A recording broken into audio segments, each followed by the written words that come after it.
What was this call like? This is weird. Yeah, they sort of advertised it as we're not going to make any news. They said some interesting things. They said they'd have a diversity report out by the end of the month.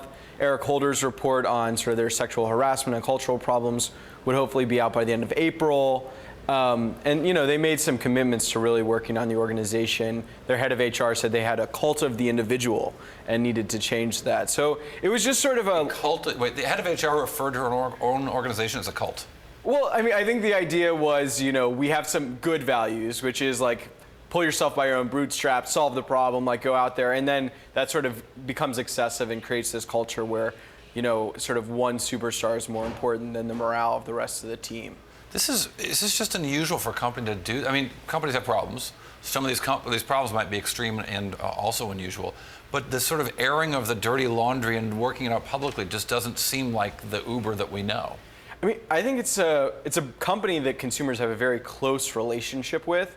So I think there's a big obligation to sort of own up to your customers. It's not some B2B company, Salesforce selling to other corporates. This is, a ride that people are taking every day, and they need to explain to their riders and drivers what they're trying to do.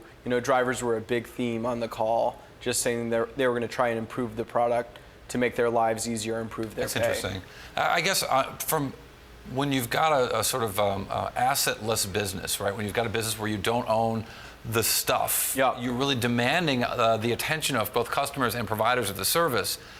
With competition out there, those, the old expression, your assets leave in the elevator every day. Yeah. These guys leave in cars every day. Exactly. I mean, I think what people forget is that Uber wanted to start this year obsessed with brand, and that's why Jeff Jones was a marketer. They'd hired Target's chief marketing officer to be their president.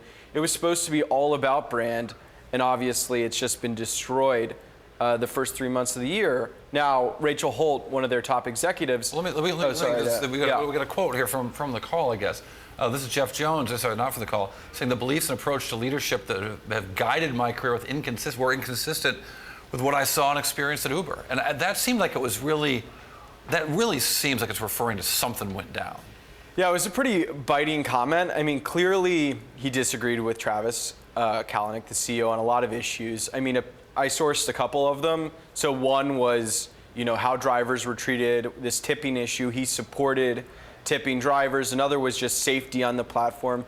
He had concerns about, their leasing program encouraged less safe drivers to join Uber. So there were a number of sort of clear sort of debates within the company on which they seem to be taking different sides. Yeah, it's so, this company is just so fascinating. I'm so glad our colleague Brad wrote the book about it. Because Exactly.